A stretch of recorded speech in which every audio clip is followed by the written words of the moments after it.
Hi everyone, ఎలా ఉన్నారు? అందరూ బాగున్నారా? చూసారా, నాకైతే ఈరోజు మార్కెట్లో చిట్టి చిట్టి కాకరకాయలు దొరికాయండి. ఆ చిట్టి చిట్టి కాకరకాయలతో నేను ఫ్రై చేసుకోబోతున్నాను అనమాట.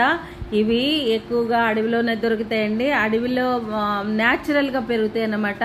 పండిపోయిన కాయలు ఉంటాయి కదా, అవి గింజలు రాలిపోయి మళ్ళీ వర్షాలు పడ్డాకప్పుడు మళ్ళీ అవే మొలిసి కాయలు కాస్తాయండి.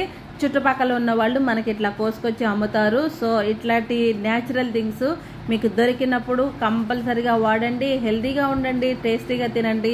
సో ఈ విధంగా నేనైతే ట్రై చేస్తున్నానండి. చాలా బాగుంటాయి ఇవి అంటే చేదు లేకోకుండా ఎట్లా వండుకోవాలో ఈ వీడియోలో మీకు చూపిస్తాను. కంపల్సరీగా చూడండి. ఈ విధంగా వేపుకుంటాం కదా, వేపుకున్నాక ఉల్లిపాయలు వేసుకుంటానండి. ఎక్కువ ఉల్లిపాయలు వేసుకున్నామంటే కనుక ఎప్పుడైనా కాకరకాయ కూర మీరు వండుకునేటప్పుడు ఉల్లిపాయలు ఎక్కువ వేసుకోండి. ఉల్లిపాయలు ఎక్కువ వేసుకుంటే టేస్ట్ అనేది ఆ చేదుని చంపుద్దండి ఉల్లిపాయ.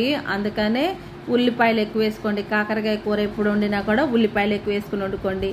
చూడండి, ఇప్పుడు నేను ఎల్లుల్లిపాయ కారం వేసుకుంటున్నాను, సాల్ట్ వేసుకున్నాను.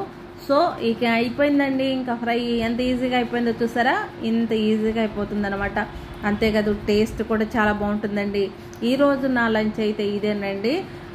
నేను చిట్టి కాకరకాయ ఫ్రై అండ్ టమాటా మెంతికూర కర్రీ, ఈ రెండు కాంబినేషన్తో నేను ఈరోజైతే నా ఫుడ్ ఇదేనండి.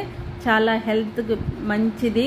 సో మీరు కూడా దొరికితే తప్పకుండా ట్రై చేసి ఎలా ఉందో కామెంట్ బాక్స్లో పెట్టండి. ఈ వీడియో కనుక మీకు నచ్చినట్టయితే మీ ఫ్రెండ్స్కి, మీ రిలేటివ్స్కి షేర్ చేయండి. కొత్త వాళ్ళు నా వీడియోని సబ్స్క్రైబ్